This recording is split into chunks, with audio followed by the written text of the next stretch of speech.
So what's up everyone welcome back to our new video. So आज तपाईँहरू सबैजना सन्चै हुन्छ होला, म पनि सन्चै हाल्दै हुन्छु।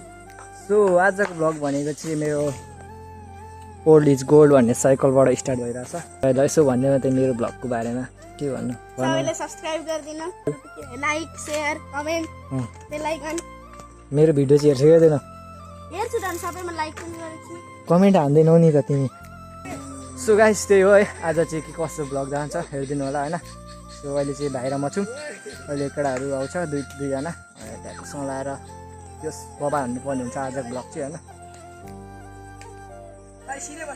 सो अलराइट गाइस, अहिले चाहिँ हाम्रो बेगारीहरूलाई भेटाइसक्यौँ र हामी अहिले चाहिँ राइडमा जाँदैछौँ। साइकल यता ल बस भाइ यो अनि मजा लाउन चेसमा हुन्छ ट्याक्करसँग लाएर अहिले चाहिँ हामी राइडमा निक्लिसकेको छौँ। अलराइट गाइस, अहिले चाहिँ हामी खोलामा आइपुग्यो डाँसखोला है। 2082 को पहिलोचोटि है आज साइकल कुदाएको है, त्यो पनि गियरवाला साइकल।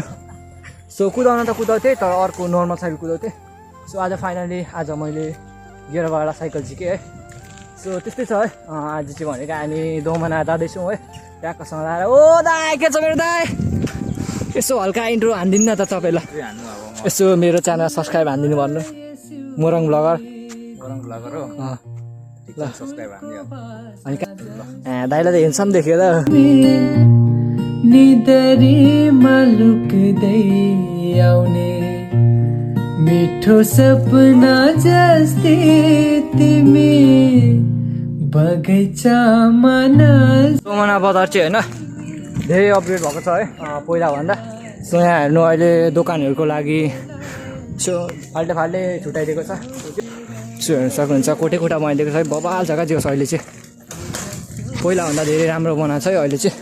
त्यस कोठाहरू चाहिँ होइन बवाल बनाइदिएको छ क्या व्यापार गर्नेहरूको लागि है, विकसित चाहिँ गर्नुपर्छ होइन। सो गाइस अहिले चाहिँ भनेको हामी पारी दोमना। सो आजको यात्रा भनेको यहीँसम्म हो। सो अब कतिखेर घर पुगिन्छ त्यो थाहा छैन। सो आजको भिडियो के कस्तो लाग्यो सो कमेन्ट हालिदिनु होला है।